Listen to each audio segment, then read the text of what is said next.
Land Acknowledgement. The city of Hamilton, where I record this podcast, is situated upon the traditional territories of the Erie, Neutral, Huron-Wendat, Haudenosaunee, and Mississaugas. This land is covered by the Dish with One Spoon Wampum Belt Covenant, which was a nation-to-nation agreement between the Haudenosaunee and the Anishinaabe to share and care for the resources around the Great Lakes. This land is also covered by the Between the Lakes Purchase of 1792 between the Crown and the Mississaugas of the Credit First Nation. Hamilton is home to many Indigenous people from across Turtle Island, and I recognize I must do more to learn and acknowledge the rich history of this land so that I can better understand my role as a settler, as well as a neighbor, partner, and caretaker.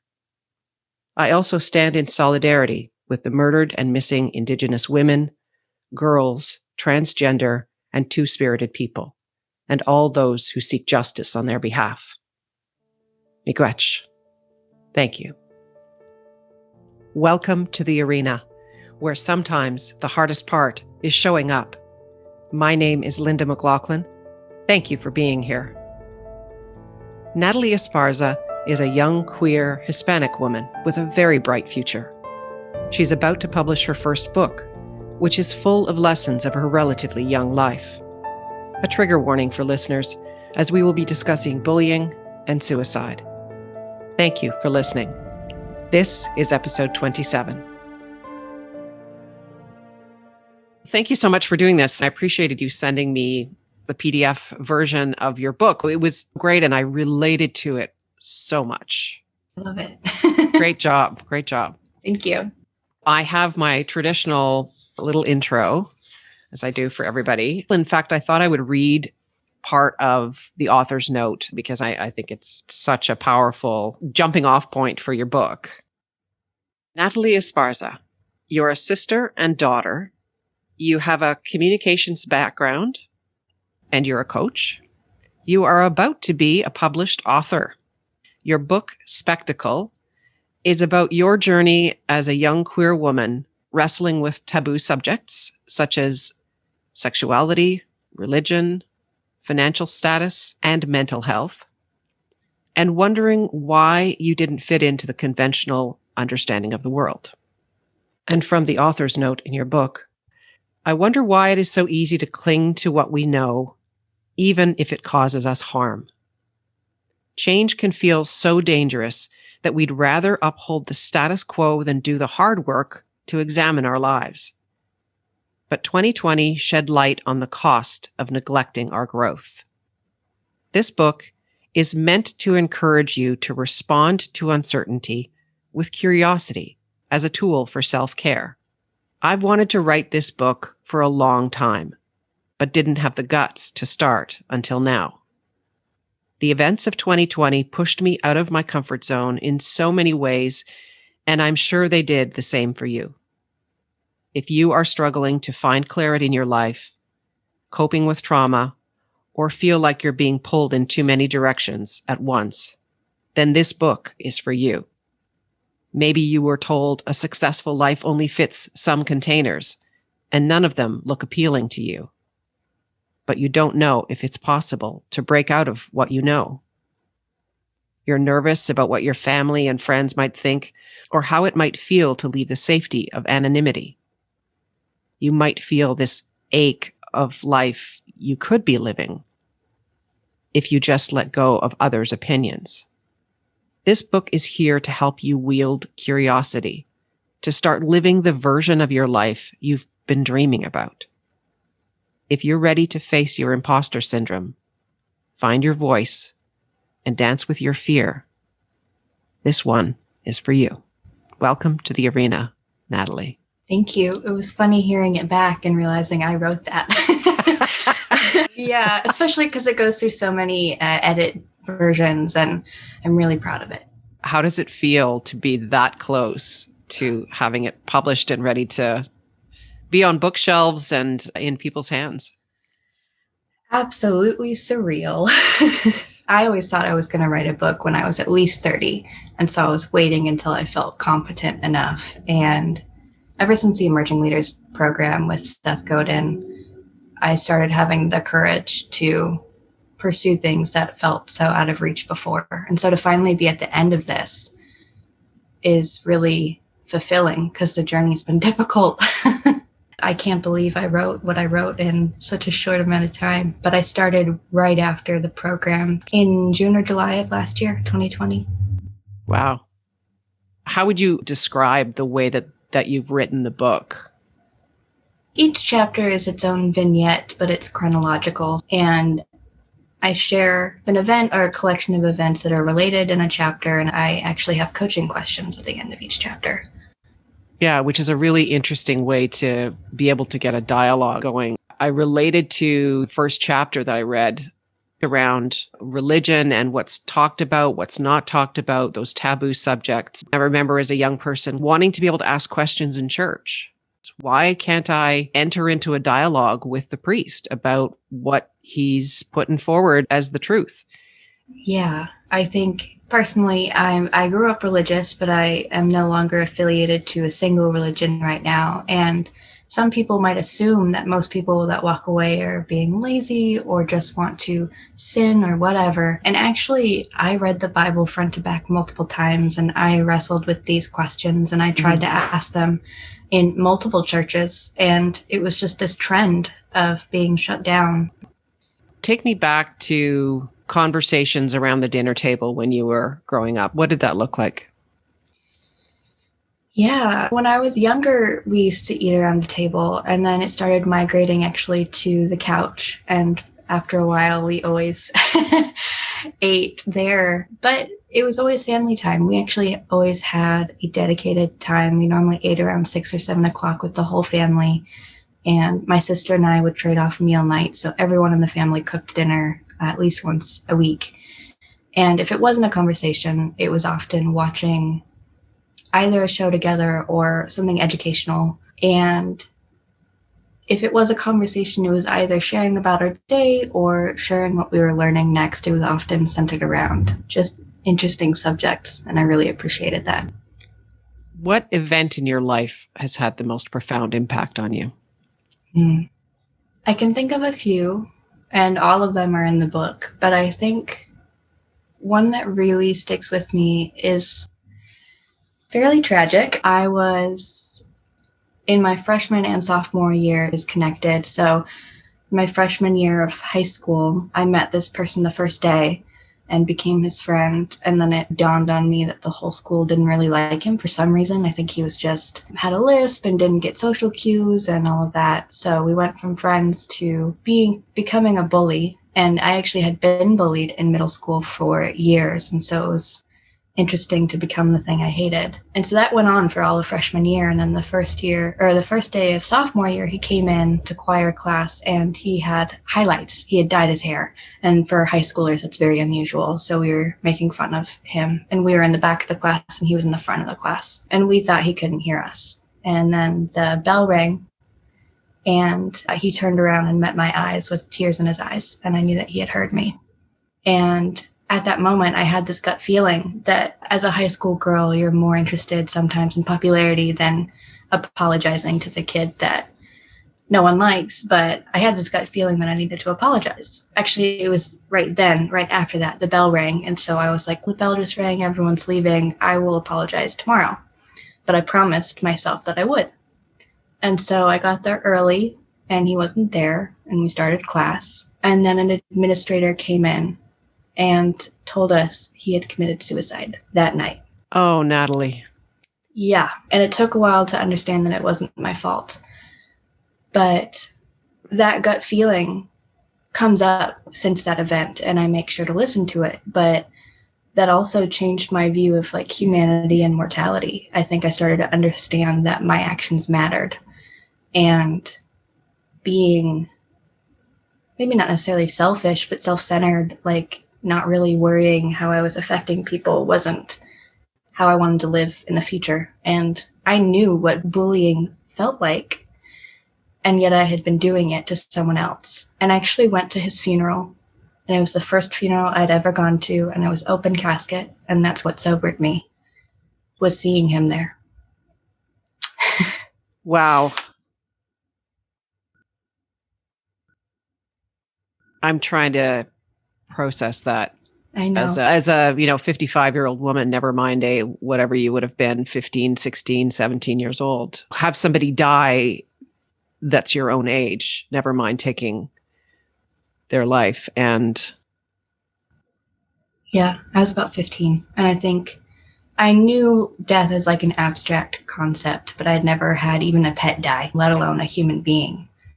And man, that was something that just stuck with me. It's still with me, but it stuck with me through probably all of high school, just wrestling with that.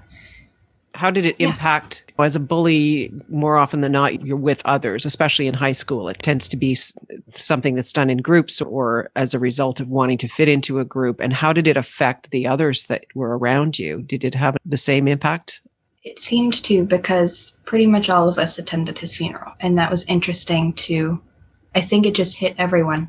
And we realized, I think in high school, your brain's just not fully developed. And so you don't have the full concept of life from beginning to end. And so we would go to class and it would feel really empty because he was always the loudest one in the room. And yeah, I think everyone was really shell-shocked for probably the rest of high school. And I don't remember another kid taking his place, if that makes sense. What does living a courageous life mean to you? This is an interesting question because for me it came up as a double-edged sword, both grit and self-care. Grit, keeping going when things get tough and sometimes taking stuff on the chin, but it's equally courageous to ask for help. It can be so easy to try and white-knuckle things and be an island or try to be. And even for me, some of the most courageous things I've done is things like therapy and finally taking medication for mental health because it's so stigmatized. And I always was taught, even by my family, without too much judgment, that it was a last resort, not a first thing that you do. So all of those, so grit and self-care, but also leaning into curiosity, because often it's admitting that there's something that you don't know, and people often aren't willing to do that. They don't want to risk their previously held narratives to ask questions. So I guess it's three things: curiosity, grit, and self-care. How do you continue to grow? I think my answer a year ago to this question would just be learning, like picking stuff up, watching YouTube videos, watching documentaries, stuff like that. And that was true a year ago. But I think now, especially, it's things like writing a book or joining a new social group or something, because there's a huge unknown. At least with learning, I feel like you have a little bit more control over what's going on. But in your house or apartment, on a computer versus, especially with the book, having editors look at it and being vulnerable and having them tell you to cut or add something. And Seth Godin talks about dips. And I don't think I'd experienced dips until I really wrote the book, because there were several times I literally wanted to walk away and my rational side of my head was like, what? You want to do this. You've been building up to this. You have worked so hard on this. Why do we want to walk away? And it was because I was terrified to be vulnerable and publish stuff. So getting out of my comfort zone, but also having compassion that it's going to be messy. Because one of the things I struggle most with is patience and control. I want to know what's coming up ahead of me, and I want to know all of the moving pieces. And when I don't, my anxiety is triggered. So I have to have the compassion that it's not going to be a straight line. And I might just try a bunch of things, and that's okay, even though I feel like society often tells us to specialize. So just going back for a second, you talked about the dip, Seth Godin's, how he's talked about that. And it's about those moments where you start to get that resistance, where you start to second guess yourself and you're having that moment of anxiety. It's working through that. It's understanding that's a part of the process and that things will start to turn around and naturally start to work again in your favor. But you've got to sit through the shit to get to the other side. She's smiling and nodding at me. Linda's version of what Seth said. Yes, both at a small scale and a larger scale. I didn't think I was going to share about this, but 2020 affected all of us. And speaking of sitting in the shit, my partner has been job searching for almost 2 years now. And so I'm the sole breadwinner. Wow. And we've been doing couples therapy, and the main subject is sitting in the shit together, because there is no plan. It's just the plan is taking the next step. And so, yeah, if there's ever a lesson in dips, it's this. And interestingly enough, I think we finally hit a stride, which I was never expecting. But yeah. For me, it's having faith, right? Life is, and the way society is structured, it's very much centered around certainty. Yes. And wanting to know, and I need to know what the next step is. I need to know what's coming next. And you're not going to.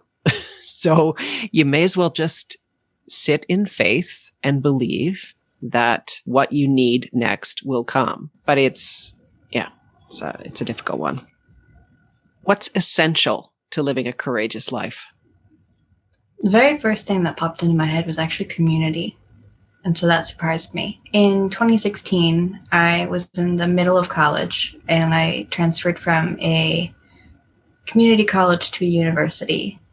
And from 2016 to 2018, I was actually very depressed. And I wasn't very courageous. I was just existing and trying to survive. And I think a lot of that had to do with the fact that I was struggling to find a community.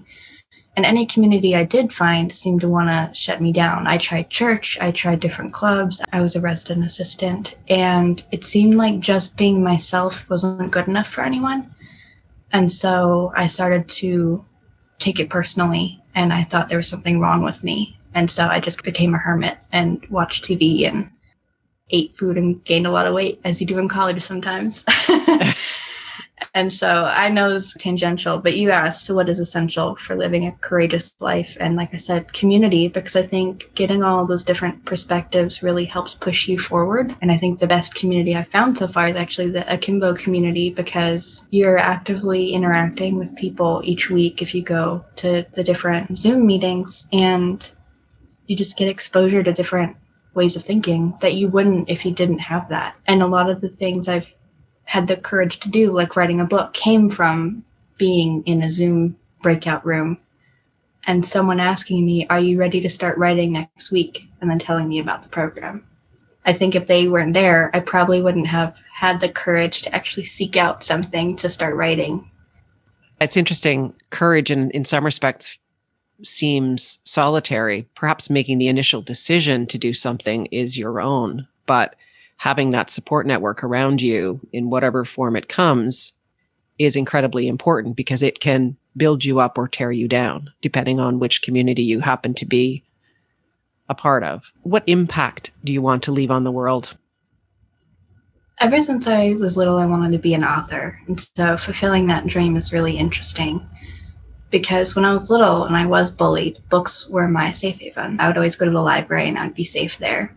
Another self-care tool has been podcasting. So I just feel like my love language is words of affirmation. And so words just are like an anchor point for me. So speaking of impact, I think I just want to be able to be the person I didn't have when I was younger. Not to say I didn't have heroes or mentors, but especially as an LGBT woman, as a Hispanic woman, as someone who has come out of a religious capacity in the South, I want to be someone that other people can look to and realize they can also pursue their own life outside of other people's expectations, because it's really difficult to do on your own. And it's sometimes really nice to have someone like a role model, someone, oh, if she did it, I can do it too. And I want to help coach other women 18 to 35 to be able to do that. And especially around boundaries and clarity, I think we really struggle with standing up for ourselves, being direct, and knowing ourselves enough to have that clarity. We're too worried about what other people think or how they're going to react. Mm-hmm. What on earth are you going to do next? You're relatively young and you are about to achieve one of your life's goals. For many people, myself included, a big bucket list goal of being a published author? I think that's something I'm thrashing about right now. Speaking of clarity and control. And it's interesting because I do this journaling exercise where I'm asking myself that same gut feeling, like, what's next? And my dad and I had a conversation about that recently where that was always a mantra of our family. We were always moving to the next thing. And so I find it really difficult to sit and wonder and give myself some space to figure things out. And I have some goals. So I'm actually in the small business workshop right now for Akimbo. I would really like to run my own business, but that feels like a really big beast that for some reason I'm just very scared of. And I really want to create a course. And the publisher that is publishing my book is doing a beta testing of publishing courses. And so I may be doing that starting in the fall. We'll see. But it's just really odd that it was something that was also on my bucket list last year. And then they're like, oh, we're doing this beta testing. And I was like, okay, I'm interested.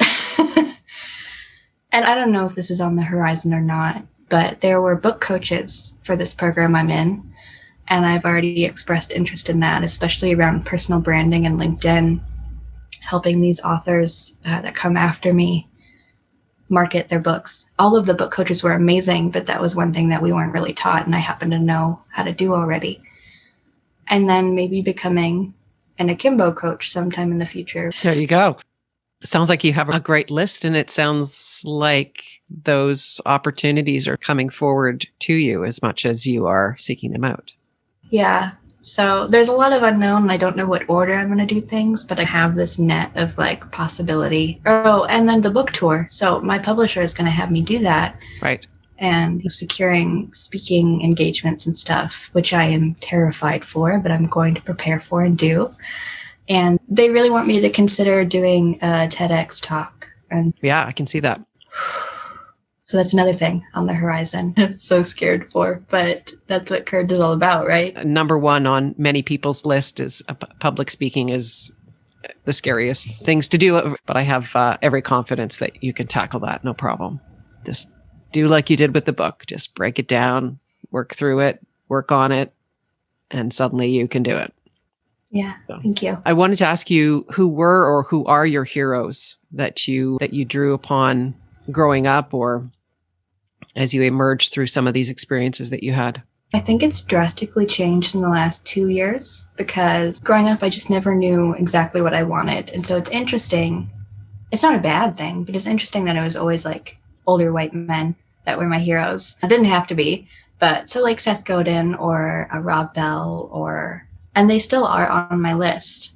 However, people like Hannah Gatsby and Glennon Doyle and Elizabeth Gilbert and Brené Brown are recent additions. And most of those are queer women. And I didn't know that always at the time, but they're just fierce and often either are public speakers or authors or both. And I feel like they're modeling who I want to be. Like, I don't want to be exactly like them, but I want to be one of them. And I read Untamed right before I started writing this book, and I was nervous because it sounded so, like the ideas were so similar to what I wanted to write about. Mm-hmm. And Cassandra Speaks by Elizabeth Lesser. That book was really interesting because it's all about when women add to like our history, the story changes. And so all of the women's voices that are lacking in our history are still important. And because they're not always included, women today don't feel included in society, and their voices are not always heard or believed. What would you do on your last day? It's a good question. Definitely want to spend time with loved ones, my partner and my family. Other than that, it's hazy. I think I would want to feel some sun on my face and eat good food and maybe reminisce. And I don't know what else. I think I'll keep it simple. Fair enough. Do you have any final thoughts before we wrap up? I'm just excited to speak about curiosity because a lot of people I've told about the book, like maybe a one-liner is, oh, everyone needs curiosity, or why do you think people aren't curious right now? Like they think that it's a pretty unanimous trait to have. But digging into this book, it seems like there's gatekeeping on curiosity, whether it's external or internal. And again, that risking a previously held narrative or admitting that there's something you don't know is often really difficult. Or you've been taught not to talk about mental health or politics or religion, either in public or even at home. And there were some things in my life that would have gotten a lot better if we talked about even things like sexuality in like a holistic way, because there's something like 17 states that have medically accurate sex ed in schools. It's interesting that there's all these things that are happening, but we're not talking about it. So I hope my book encourages us to start having those conversations. So I think if the last couple of years have taught us anything, if we start actually having those difficult conversations, maybe we won't be so divided.